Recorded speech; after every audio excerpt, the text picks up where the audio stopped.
وبركاته. الحمد لله الذي بنعمته تتم الصالحات،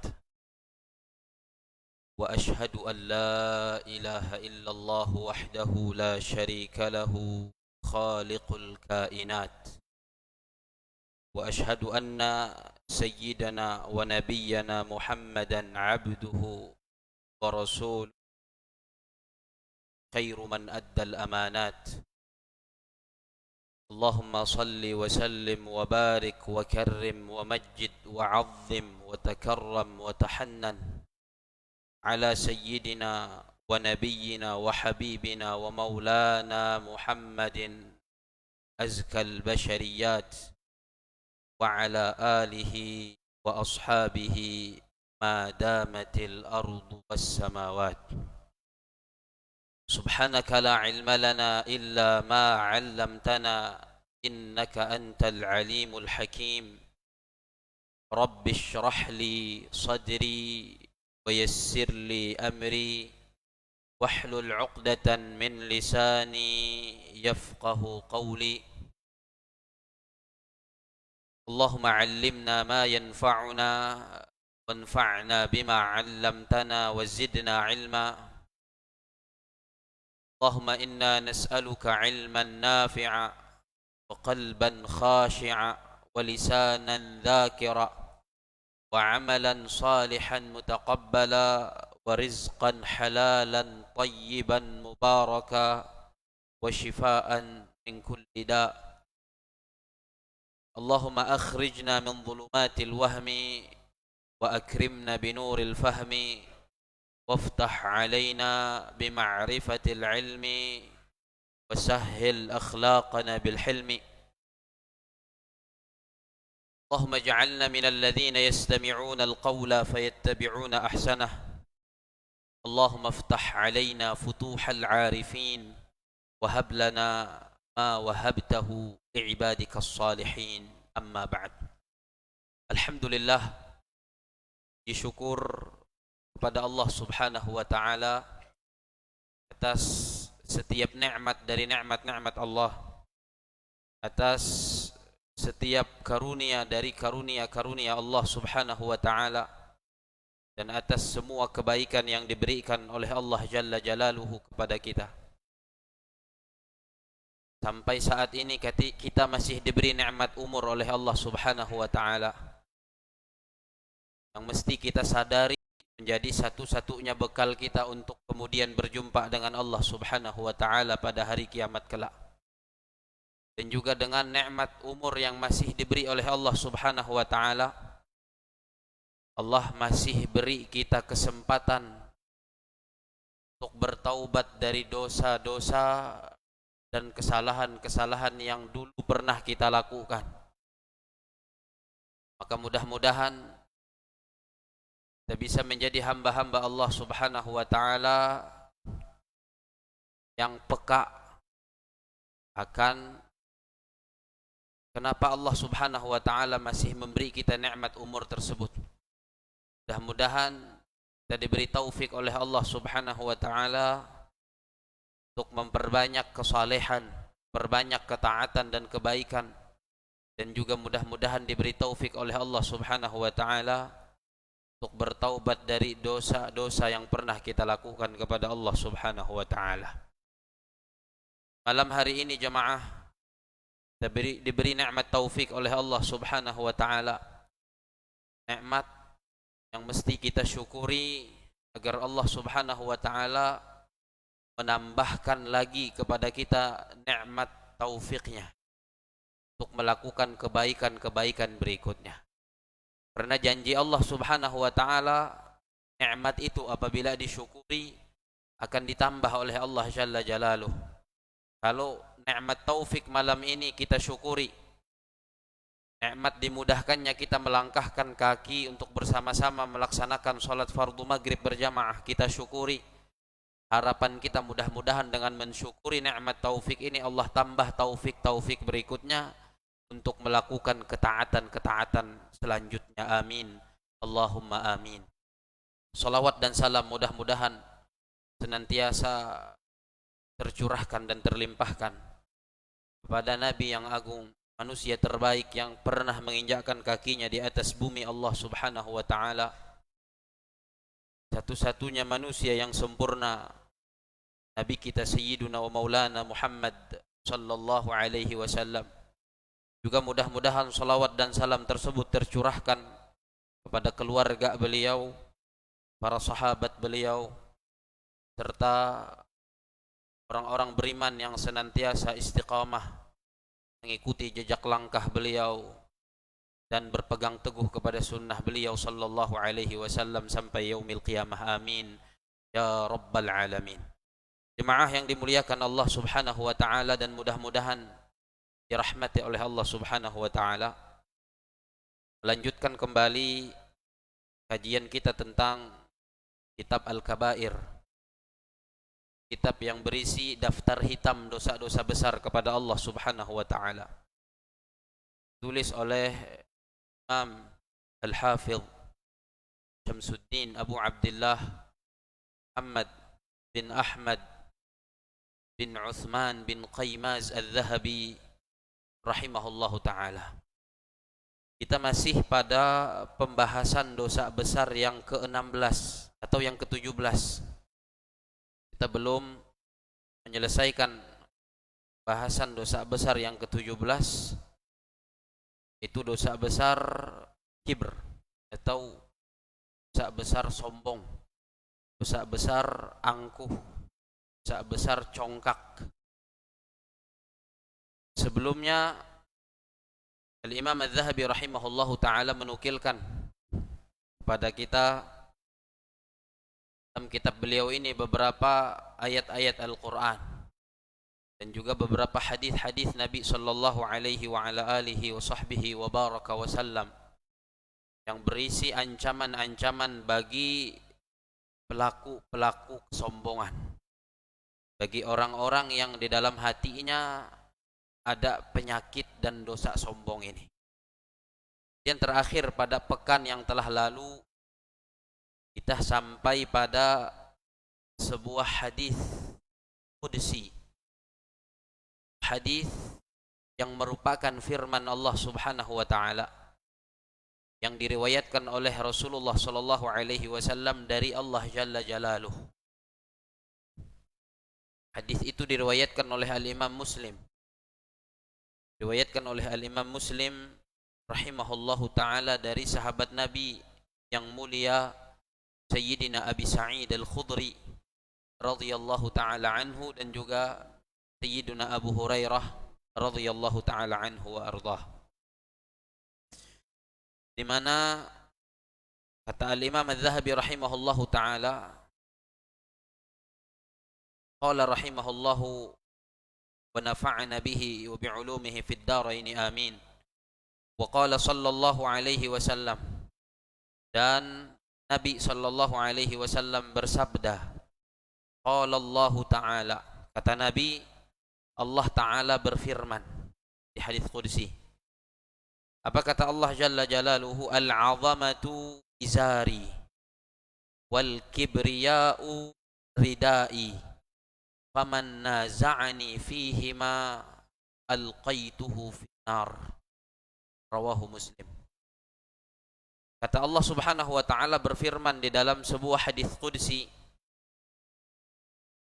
al-'azamatu izari, keagungan itu adalah pakaianku.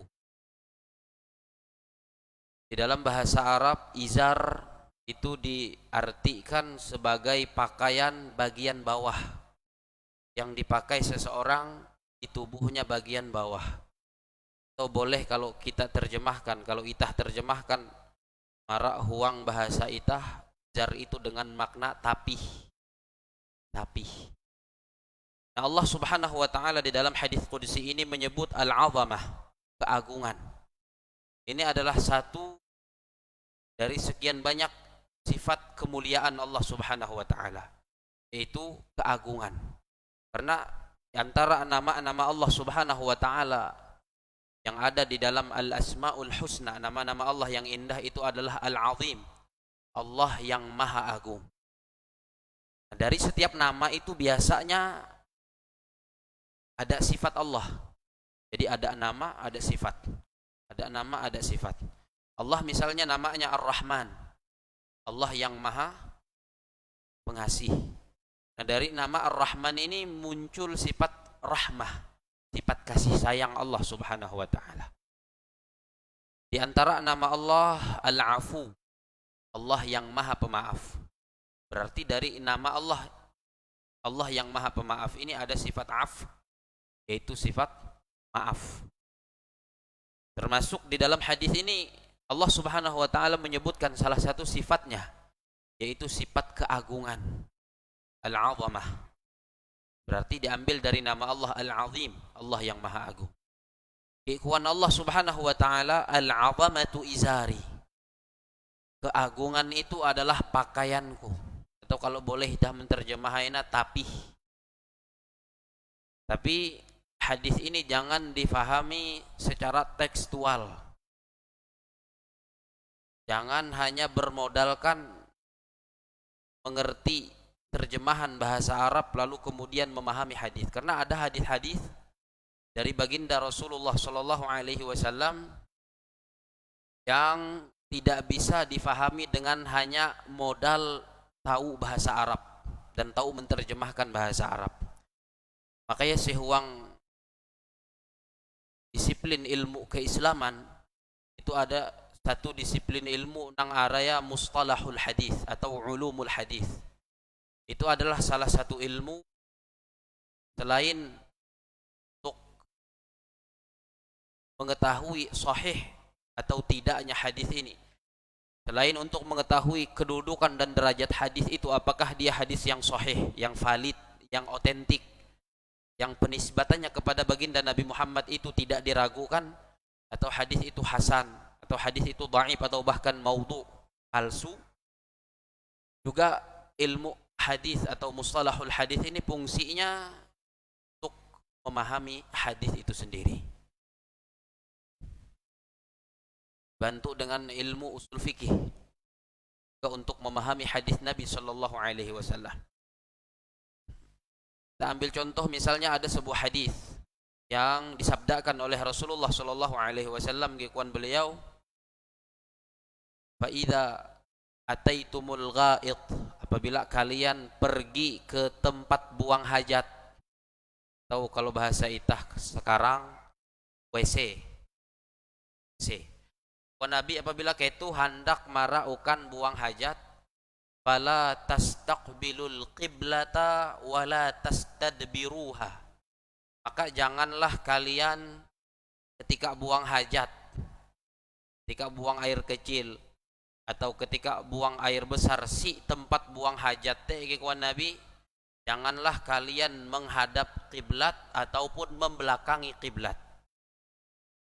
Diingat Rasulullah sallallahu alaihi wasallam buang hajat menghadap kiblat atau menalikut kiblat apabila si tempat yang terbuka. Anta meluh batuh dengan di zaman Nabi sallallahu alaihi wasallam dan zaman-zaman para sahabat dan orang-orang setelahnya, apabila hendak buang hajat menuju ukan nang lapang, ukan nang tejau, nang midada uluh kita, kemudian inajak tongkat awi tertutup cak, tapi tetap ukan buang hajat sih kan nang terbuka walaupun betutup pak kain kat kareh nang inajak supaya kawa mah pasang kain deh. Nah, itu hadis ini berlaku untuk itu. Tapi kalau sudah dalam sebuah bangunan yang dikhususkan untuk buang hajat seperti WC itah katun, itu kata para ulama tidak terlarang lagi kalau seandainya seta kaitu menghadap kiblat atau membelakangi kiblat, asal si tempat yang memang dikhususkan untuk buang hajat dan dia di dalam sebuah bangunan yang tertutup. Kembali marah hadis nang andau ikhwan, Rasulullah sallallahu alaihi wasallam apabila kalian datang ke tempat buang hajat, maka janganlah kalian menghadap kiblat ketika buang hajat dan juga jangan membelakangi kiblat. Lalu kahampiyah Nabi memberikan arahan kepada para sahabat, ikhwan Rasulullah, walakin syarriqu au qarribu. Akan tetapi menghadaplah ke timur atau menghadaplah ke barat. Pak, kalau hadis itu nerapan sukanita. Kon Nabi elak menghadap kiblat ketika buang hajat atau menelikut kiblat. Tetapi ikon Nabi menghadap marak timur atau menghadap marak barat. Justru sukanita kiblat si barat. Ya kalau kiblat kita si barat. Kemudian kalau itah menghadap marak timur justru menelikut kiblat. Sementara Nabi menyuruh menghadap marak timur, menghadap marak barat ikon beliau. Kalau modal memahami hadis ini hanya sekedar bisa menerjemahkan bahasa Arab, bingung. Maka elak menghadap kiblat, elak menelikut kiblat. Hantam ini nyuhuk menghadap marak barat, nyuhuk menghadap marak timur. Karena hadis ini Nabi ucapkan kepada sahabat-sahabat beliau yang tinggal di Madinah. Nah, letak Madinah, letak kota Madinah itu, kiblat mereka bukan di barat atau di timur. Makanya Nabi SAW menyuruh orang-orang Madinah kalau buang hajat, kalau tidak menghadap ke timur, menghadap ke barat. Hantam kiblatnya beda si baratin. Tapi kiblat orang-orang Madinah itu di selatan. Maka cocok hadis ini diterapkan sesuai maknanya dan artinya bagi penduduk kota Madinah. Kalau suka nitah kita bingung kalau hanya bermodal terjemahan. Dia berarti kalau suka nitah tun ikuan Nabi elak menghadap kiblat, elak menelikut kiblat, tapi menghadap marak timur, menghadap marak barat, maka diberlakukan berarti itah tun menghadap marak selatan atau menghadap marak utara. Menghadap marak selatan, menghadap marak utara. Maka midain semua hadis. Nah, kita memahami dari awal hadis ikuan Nabi elak menghadap kiblat atau menelikut kiblat. Berarti suka nitah supaya midak menghadap kiblat dan midak menelikut kiblat antara dua antara selatan dengan utara. Nah, hadis yang macam ini tidak bisa difahami cuman sekedar bermodalkan bisa menerjemahkan bahasa Arab, bermodal terjemahan. Sama hadis yang ada sehadapan itah tu. Ikhwan Allah Subhanahu wa taala sehwang hadis qudsi itu al-'azamatu izari. Keagungan itu adalah sarungku. Jemahnya semete. Tahu pakaian bawahku. Apakah kemudian sesuai tekstual hadis ini lalu kemudian kita meyakini Allah Subhanahu wa taala tapi bahaya akidah kita. Bahaya dengan keyakinan kita bisa merusak tauhid kita. Bukan semacam itu makna dari sabda Nabi atau firman Allah Subhanahu wa taala di dalam hadis qudsi ini. Kita akan jelaskan setelah menyelesaikan membaca hadis ini. Jadi keagungan Allah Subhanahu wa taala al-'azamatu izari. Keagungan itu adalah pakaianku. Wal kibriya'u ridai. Dan keangkuhan itu adalah selendangku. Rida itu selendang. Yang andak si baha biasa ya. Jadi keagungan Allah, keagungan adalah pakaian bagian bawah milik Allah. Kemudian keangkuhan itu adalah selendangnya Allah Subhanahu wa taala. Lalu kata Allah Subhanahu wa taala, "Faman naza'ani." Barang siapa yang berupaya merebutnya secara paksa. Merebut apa? Merebut keagungan Allah Subhanahu wa taala yang Allah sebut pakaiannya. Dan juga merebut keangkuhan yang Allah Subhanahu wa taala sebut sebagai selendangnya. Barang siapa yang berupaya atau berusaha merebutnya secara paksa, kata Allah, dari aku dua sifat ini, alqaituhu finnar, maka akan aku lemparkan dia ke dalam neraka. Lalu apa makna dari firman Allah Subhanahu wa taala keagungan itu adalah pakaian bawahku dan keangkuhan itu adalah selendangku? Ini yang dimaksud oleh Allah Subhanahu wa taala bahwa dua sifat ini yang boleh bersifat dengannya hanya Allah Subhanahu wa taala saja.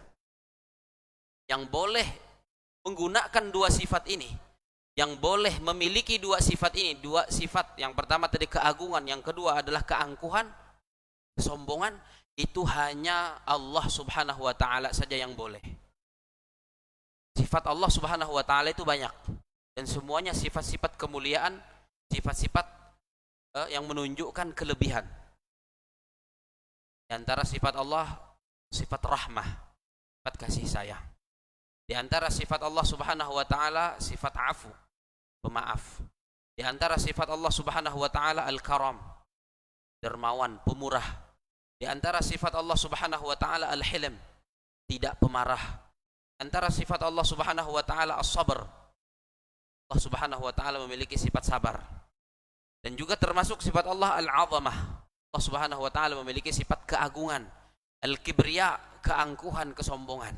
Nah, dari sekian banyak sifat-sifat Allah Subhanahu wa taala ini, ada sifat-sifat Allah yang hamba-hambanya Allah suruh untuk meniru sifatnya. Walaupun tidak mungkin sama dengan sifat Allah. Karena Allah itu laisa kamitslihi syai'un. Tidak ada satupun yang menyerupai dan menyamai Allah Subhanahu wa taala. Tapi dari sifat-sifat Allah yang banyak, ada sifat-sifat yang kita sebagai hamba-hamba Allah, Allah suruh juga bersifat dengan sifat itu. Contoh, sifat rahmat, sifat kasih sayang, sifat Allah. Hamba-hamba Allah seperti kita, Allah suruh juga untuk memiliki sifat kasih sayang. Sifat afu, pemaaf, ini sifat Allah. Tapi hamba-hamba Allah Subhanahu wa taala juga Allah perintahkan untuk memiliki sifat afu, sifat pemaaf. Bahkan Allah berikan ganjaran bagi orang-orang yang pemaaf. Kemudian sifat karam, Allah Subhanahu wa taala memiliki sifat pemurah. Hamba-hamba Allah Subhanahu wa taala juga Allah tuntut, Allah perintahkan untuk bersifat dermawan, bersifat pemurah. Tapi jemaah yang dimuliakan Allah, ada juga sifat-sifat Allah yang itu khusus hanya Allah yang boleh memilikinya. Hanya Allah yang boleh memilikinya, dan kita tidak diperkenankan oleh Allah Subhanahu wa taala memakai sifat itu. Dan kita tidak dibolehkan oleh Allah Subhanahu wa taala meniru itu sifat. Dua sifat di antaranya dua sifat yang disebutkan oleh Allah Subhanahu wa taala sihuang hadis qudsi itu. Yang pertama al-'azamah, keagungan. Keagungan, kebesaran. Ini sifat yang hanya khusus untuk Allah Subhanahu wa taala, dan kita hamba-hamba Allah tidak diperbolehkan, tidak diperkenankan oleh Allah Subhanahu wa taala untuk menggunakan sifat Allah yang ini. Juga begitu sifat kibriya, yaitu sifat keangkuhan. Ini sifat Allah yang hanya khusus untuk Allah Subhanahu wa taala, dan tidak diperbolehkan oleh Allah hamba-hambanya memakai sifat kibriya, sifat angkuh ini. Tidak boleh. Tidak diperbolehkan oleh Allah kita makainya, menggunakannya. Oleh karena itulah di dalam hadis qudsi ini Allah mengumpamakan dua sifat yang hanya khusus untuk Allah ini, hanya khusus milik Allah Subhanahu wa taala ini, dengan izar dan rida, dengan sarung dan selendang. Kenapa? Karena sarung atau tapih biasa ya, kalau sudah ihapa uluh hije kungan, yang lain ti bida kawa mahapa. Ya kalau tapih itah manang mahapa bida kawain gikuan kawal, pas itah lagi pasang tapih gikuan kawal bay. Ya ku umpat si tapihmu. Bida kawain kalian itah. Kalau ia umpat bakajal si tapih itah. Ya kalau makanya kenapa Allah Subhanahu wa taala di dalam hadis qudsi ini mengumpamakan dua sifat yang khusus untuk Allah Subhanahu wa taala saja dengan menggunakan kalimat izar dan rida, sarung dan selendang. Nah, sarung itu dipakai hanya oleh satu orang. Kawain berdua mahapa ije tapi. Selendang kita, kalau sudah dipakai oleh satu orang, maka satu orang itu sajalah yang memakainya. Kawain uluh lain hendak umpat, pikuaya umpat bakajal pang si selendangmu. Lalu ujung nang ije si bahan kawal, ujung nang ije selendang si bahan nita. Marakan hikati teh bejurut. Bre bagus na yang gitu. Dah, beda cocokin. Makanya kenapa Allah Subhanahu wa taala mengibaratkan dua sifat ini, sifat keagungan dan keangkuhan ini yang hanya boleh dimiliki oleh Allah Subhanahu wa taala saja, itu dengan izar, dengan sarung, dan juga dengan rida. Bukan berarti Allah memiliki sarung. Ta'ala Allahu an dzalik. Maha suci Allah dari yang demikian. Bukan berarti Allah memiliki selendang. Kalau kita fahami demikian hadis ini, maka kita menyerupakan Allah Subhanahu wa taala dengan makhluknya. Lalu terpikir ay kare, hinding hadis itu al-'azamatu izari, keagungan itu adalah sarung. Ay imbaya ngaya mikir ya sarung Tuhan, kira-kira kehampi ya sarung Tuhan deh. Ya itu bisa merusak akidah. Maksud Allah menggunakan kalimat sarung dengan selendang bahwa dua sifat ini khusus hanya boleh dimiliki oleh Allah dan tidak bisa dipakai oleh orang lain dari hamba-hambanya. Tapi kalau sifat-sifat yang lain seperti sifat rahmah, sifat kasih sayang, sifat pemaaf, sifat sabar, sifat pemurah, dan sifat-sifat lainnya yang Allah juga tuntut kita untuk bersifat dengan sifat-sifat itu, walaupun hakikatnya tidak sama dengan hakikat sifat Allah Subhanahu wa taala, maka berarti kita boleh menggunakan sifat itu. Jadi kekuatan Allah dua sifat ini, sifat keagungan dan keangkuhan tadi, hubungan adalah sifat Allah Subhanahu wa taala, dan Allah patut cocok Allah Subhanahu wa taala memiliki sifat kibria, sifat angkuh, sifat sombong, karena Allah maha sempurna. Allah Subhanahu wa taala maha besar, Allah maha agung. Sempurnaan semuanya ada pada zat Allah Subhanahu wa taala. Nah, kalau itah hendak bersifat sombong, hendak angkuh, hendak congkak, hendak bangga diri, nang imbanggaan. Makanya ingat-ingat dengan perkataan Al-Imam Ahnaf ibn Qais rahimahullahu taala. Ikhwan beliau, ajaban libni Adam yatakabbar. Sungguh mengherankan sekali manusia, dia sombong. Padahal ikhwan beliau kharaja min majral bauli marratain. Herankan sekali manusia ini menyombongkan diri, padahal dia itu keluar dari lubang kencing 2 kali. Nah hendaknya nyombongan, surang nang belua dari lubang kahit 2 kali itu. Kecuali ulu zaman itah tun bay ada nang sekali mah.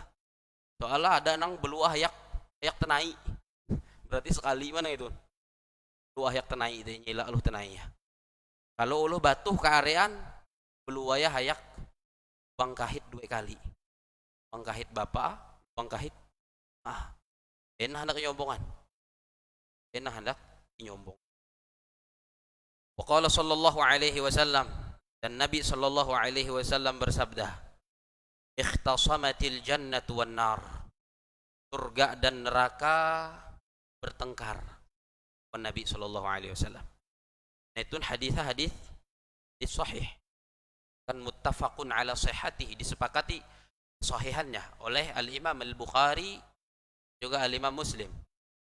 Wa imam besar hadis menyepakati kesahihan hadis ini.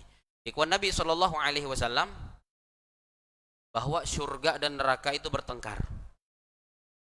Faqalatil jannah, lalu surga berkata, enggak bepander, ikhwan surga, mali ma yadkhuluni illa du'afa'un nasi wa saqatuhum. Ada apa dengan aku? Kenapa yang masuk tempatku itu kebanyakan orang-orang lemah dan orang-orang rendah, orang-orang bawahan. Bukan surga bander dengan neraka. Temein maka yaku tun nang are tame mara yaku uluh-uluh lemah, uluh-uluh bawah, orang-orang fakir, orang-orang miskin. Dan ini juga di dalam hadis lain ditegaskan oleh Nabi sallallahu alaihi wasallam. Ikhwan Rasulullah sallallahu alaihi wasallam, qala'tu fil jannah, aku melihat surga. Jadi Rasulullah pernah diperlihatkan surga oleh Allah Subhanahu wa taala. Fara'aitu aktsara ahliha al-fuqara. Dan aku ketika diperlihatkan surga kepada aku itu, aku melihat paling banyak penghuni surga itu orang-orang miskin. Orang-orang susah, orang-orang miskin. Dan ikhwan Rasulullah sallallahu alaihi wasallam, wattala'tu finnar, dan diperlihatkan kepada aku neraka. Pergi begitu neraka ikhwan Nabi. Wa ra'aitu aktsara ahlihan nisa, dan aku menjumpai paling banyak penghuni neraka itu adalah perempuan. Jadi paling banyak penghuni surga ikhwan Rasulullah itu orang-orang fakir, orang-orang miskin. Dalam hadis yang lain Nabi sallallahu alaihi wasallam juga bersabda, ikhwan beliau, yadkhulu fuqara'ul mu'minin al-jannata, orang-orang fakir dari orang-orang beriman itu akan masuk surga lebih dulu min aghniyaihim, dari orang-orang kayanya. Jadi lebih helu orang-orang miskin, orang-orang fakir yang masuk surga kelak dari orang-orang kaya yang beriman. Berapa jaraknya masuknya orang-orang miskin ke surga, kemudian orang-orang kayanya, ikhwan Nabi sallallahu alaihi wasallam, khamsu mi'ati amin, 500 tahun jarak antara tamik surga ya orang miskin dengan tamik surganya orang kaya. Tuh, makanya di dalam hadis ini surga bertanya, "Hantamein nang tamik si aku tare uluh lemah, miskin, uluh susah, uluh nang direndahkan, orang-orang bawahan." Dan kelak orang-orang fakir ini, orang-orang miskin ini akan bersyukur kepada Allah Subhanahu wa taala di akhirat. Ketika mereka yang paling dahulu dimasukkan oleh Allah Subhanahu wa taala ke dalam surga, dan mereka yang paling banyak dimasukkan oleh Allah Subhanahu wa taala di dalam surga. Tapi kalau si dunia bebehat. Kalau si dunia bebehat are hendak ya tuh. Ya kawa bersabar. Nabi sallallahu alaihi wasallam sudah mengabarkan bahwa paling banyak penghuni surga adalah orang-orang miskin. Ya sampai si akhirat, karena orang-orang yang ketika di dunia miskin itu akan sangat bersyukur kepada Allah Subhanahu wa taala. Hantam hisapa teringan temahian. Kan kearean itu hisab. Nabi menyebutkan, dan tazula qadama 'abdin yaumal qiyamah hatta yus'al an arba'. Dalam riwayat lain an khams. Tidak akan bergeser kaki seorang hamba sampai ditanya tentang 4 hal. Ternyata 2 dari 4 itu pertanyaan tentang harta. Dari mana ke mana? Nah, orang miskin hartanya isut. Kalaupun ada insek bekueh duan, kemudian merak kue, pasti jawabannya merak behas. Cek ya Allah, merak kue menggunakan duit, merak behas. Cek endai, duit itu merak kue menggunakan merak behas.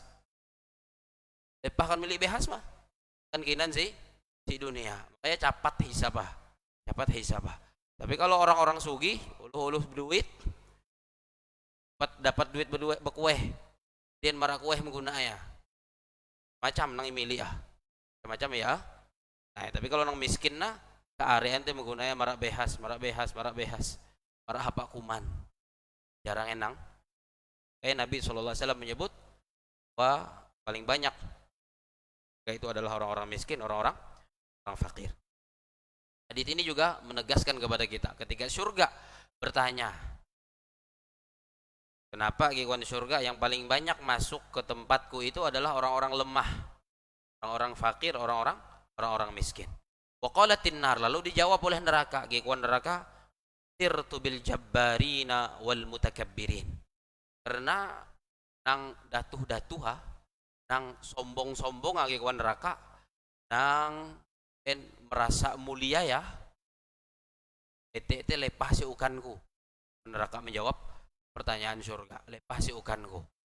Di elen-elen nang merasa kuat, dia dengan kekuatannya dia sombong, dia bangga diri, dia meremehkan orang lain, dimasukkan oleh Allah Subhanahu wa taala ke dalam neraka. Jadi ketika surga bertanya, kenapa yang masuk ke tempatku ini semuanya orang-orang lemah, kebanyakannya orang-orang yang sah, neraka karena yang kuat-kuatnya, yang sombong-sombongnya, yang kaya-kaya dan sombong dengan kekayaannya dah dimasukkan ke dalamku, kata neraka. Dan ini juga ancaman.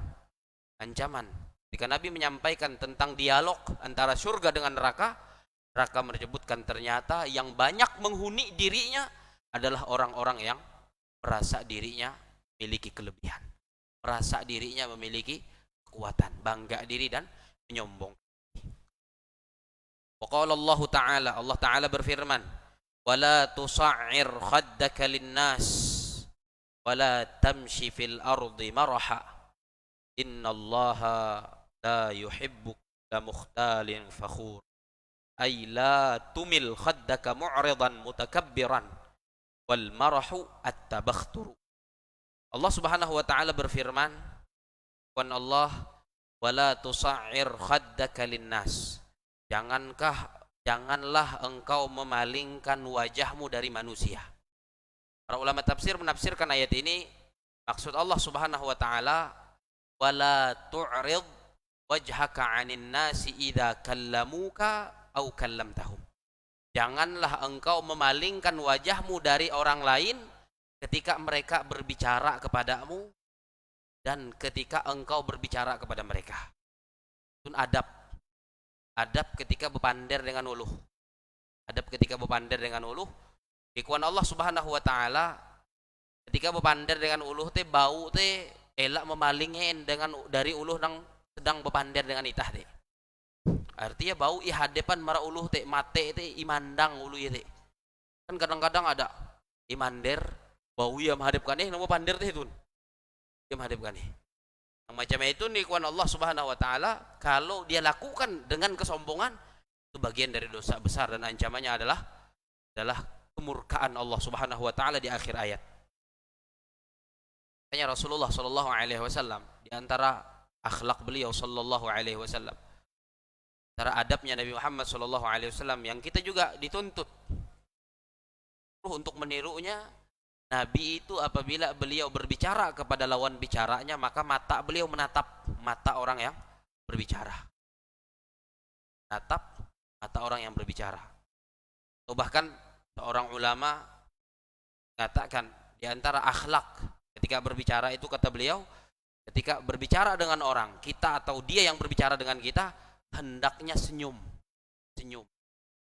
sambil senyum, tekurihing. Ulu dia imandang inatap elak melingas kanih kati atau mate mangak hunjun mangak pendak. Bagian kalau ada kesombongan songate ya bagian dari kesombongan yang sekarang. Allah Subhanahu wa taala. Kemudian ikhwan Allah Subhanahu wa taala, wala tamshi fil ardi maraha, dan janganlah berjalan di atas muka bumi ini dengan sombong, dengan congkak. Jadi uluh nang sombong tun ada bentuk tanjungah. Dalam Al-Quran ini Allah Subhanahu wa taala sebutkan, para ulama tafsir ketika menafsirkan ayat ini, orang yang congkak itu sombong itu dalam berjalan, jalannya berlenggak-lenggok, benda maju merah depan. Jadi mangaluh menanjung semete, ada nang menanjung semete, bagian dari kesombongan, dan berjalan dengan sombong itu juga dilarang oleh Allah Subhanahu wa taala. Kekuatan Allah Subhanahu wa taala berikutnya ketika melarang sombong ketika bepander dengan uluh, memalingkan wajah dari uluh ketika berbicara dengan orang lain, atau berjalan dengan congkak dan sombong. Kekuatan Allah Subhanahu wa taala kemudian di akhir ayat, Allah sesungguhnya Allah la yuhibbu kulla mukhtalin fakhur, tidak menyukai, tidak mencintai orang-orang yang menyombongkan diri dan bangga diri. Artinya kalau tidak disukai oleh Allah Subhanahu wa taala, dimurkai oleh Allah Subhanahu wa taala. Karena lawan dari suka itu adalah murka. Kalau Allah sudah menegaskan tidak disukai, berarti sebaliknya. Tidak ada yang benteng-benteng gitu. Tidak ada yang benteng-benteng. Kalau tidak suka, orang sombong tidak disukai oleh Allah, tidak dicintai oleh Allah, berarti sebaliknya orang itu dimurkai oleh Allah Subhanahu wa taala, dan kalau dimurkai oleh Allah tidak akan pernah mendapatkan rahmat Allah Subhanahu wa ta'ala. Wa qala Salamah bin al-Aqwa'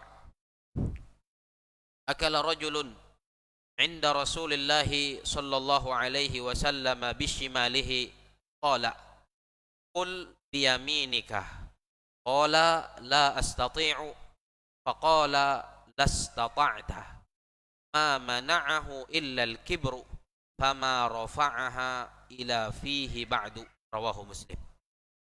Sahabat Nabi yang mulia radhiyallahu taala anhu, Sayyidina Salamah ibnul Aqwa', beliau berkata, ikuan beliau, ada seorang laki-laki yang makan di sisi Rasulullah sallallahu alaihi wasallam dengan tangan kirinya. Jadi ketika mondok-mondok dengan para sahabat, kumpul sehete ada Nabi sallallahu alaihi wasallam. Rupa ada ijekungan sahabat Nabi yang ketika kuman dengan lenge hilak sambil makan dengan tangan sebelah kiri. Kekitean oleh Nabi sallallahu alaihi wasallam. Nabi kan menyuruh seorang muslim, menyuruh umatnya kalau makan dengan tangan kanan.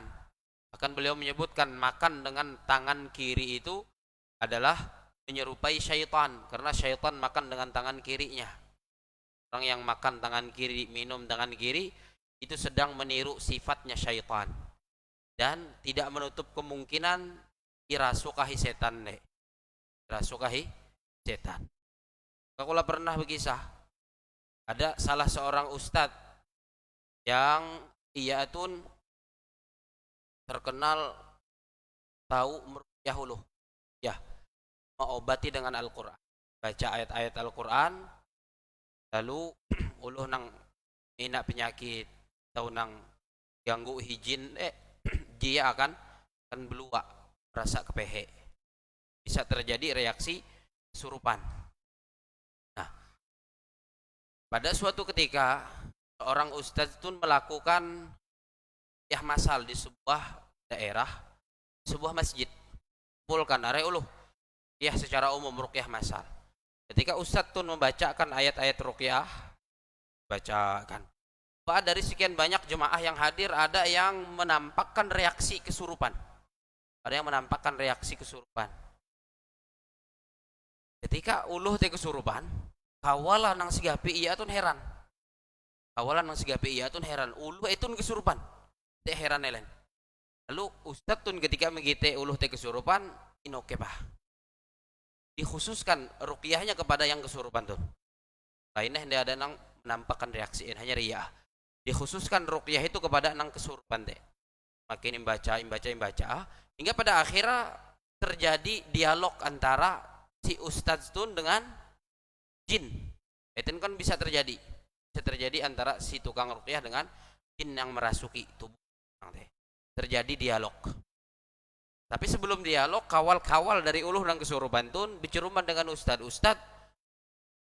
Iki heran, dan kula heran dengan iyaatun, padahal iyaatun seorang hafiz Quran, uluh nang hafal Quran, kan temen tahu kesurupan. Biasa uluh nang tokep dengan Al-Quran, yang dekat dengan Al-Quran, yang selalu bersama Al-Quran. Itu jin teh jauh, miceh. Kan uluh nang macam itu. Selalu membaca Al-Quran, apalagi sampai ina hafalan Al-Quran 30 juz. Awalah heran, yaitu hafal Al-Quran, tahu kesurupan bi. Ustaz pun heran. Tapi Ustaz pun paham betul kalau uluh nang tokep dengan Al-Quran, selalu memiliki wiritan dari Al-Quran, itu dijauhi oleh jin. Jin terbakar dengan ayat Al-Quran. Heran Ustaz, kakawalnya heran. Terjadilah dialog antara si Ustaz tadi dengan jin yang ada di tubuh orang itu.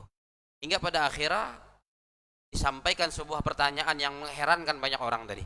Temen kikuan Ustaz tun, ikau kawa merasuk uluh tun, padahal ia hafal Al-Quran.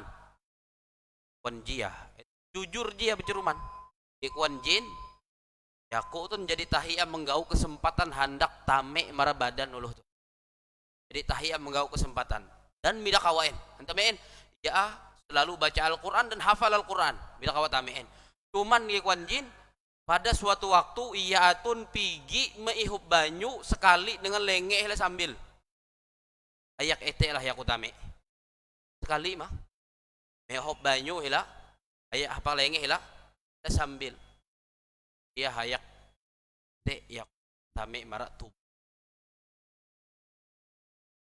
Kan bahwa apa yang dicontohkan oleh Nabi SAW, adab-adab yang diajarkan oleh Nabi memiliki kebaikan yang luar biasa. Kebaikan yang luar biasa. Menangkal jin supaya tidak tame marak tubuh kita, marak badan kita. Ya upayakan selalu mahapa hila, kita akan tahu anak-anak kita ilajar. Kan kekuluan lagi halus, tapi fahamin. Bimbing setua kadang-kadang menyuap suah paling ngele sambil alih induan setua itu andak lengeh hila, kita akan tahu. Kalau anak kita selalu mahapa hila sambil iname hijin irasuk hijin, irusak hijin. Rusak hijin. Huk mendidik atau huk menyekolah ya. Kalau irusak hijin ya bahali kita mah perbaiki kita mah ragu. Nah itu isut hindai. Jadi ada seorang laki-laki yang makan di sisi Rasulullah Shallallahu Alaihi Wasallam dengan lengeh hila sambil. Lalu ikut Nabi menegur, kul biyaminik, makanlah dengan tangan kananmu. Lalu ikut uluh tun menjawab, uluh nang kuman dengan lengeh hila sambil itu menjawab, la astati'. Tak mida kawain wahai Rasulullah kuman hapa lengeh hila sambil. Lalu kekuan Nabi sallallahu alaihi wasallam las tata'ta. engkau tidak akan pernah mampu. Nabi menyebutkan, ikhwan beliau, ma mana'ahu illal kibr, tidaklah mencegah orang ini dari makan dengan tangan kanannya kecuali kesombongan. Tapi nagur Nabi bentuk lu hari. Nagur Nabi bentuk lu hari, lalu sifat sombong abelua, ikuaya bidak kawain wahai Nabi, uman apa lengeh lakan tahu. Padahal kawabi, man hantam mahamen, ada perasaan sombong suang hati, dihandakin menerima kebenaran yang disampaikan oleh Nabi. Wan Nabi, mastata'ta, engkau tidak akan pernah mampu. Akhirnya apa yang terjadi? Wan sahabat yang meriwayatkan hadis itu, kai saat titik Nabi dak kawa amma angkat lengeh lakan tahu. Langsung lupa. Tamen, tam sombong, menolak kebenaran. Hati-hati. Umat sebelum kita, kaum sebelum kita, kaum Samud, kaum Ad, ketika mereka memiliki sifat sombong, Allah binasakan mereka dengan siksaan yang Allah turunkan kepada mereka. Maka kesombongan ini juga bisa mengundang bencana dari Allah, mengundang siksa dari Allah, mendatangkan hukuman Allah Subhanahu wa taala. Mudah-mudahan kita dijauhkan dari penyakit sombong, dijauhkan dari sifat sombong, dan dijauhkan dari dosa-dosa lainnya kepada Allah Subhanahu wa taala. Selalu diberi taufik senantiasa melakukan ketaatan, kebaikan dan ibadah kepada Allah Subhanahu wa taala. Amin ya rabbal alamin. Subhanakallahumma wa bihamdika asyhadu an la ilaha illa anta astaghfiruka wa atubu ilaik. Assalamualaikum warahmatullahi wabarakatuh.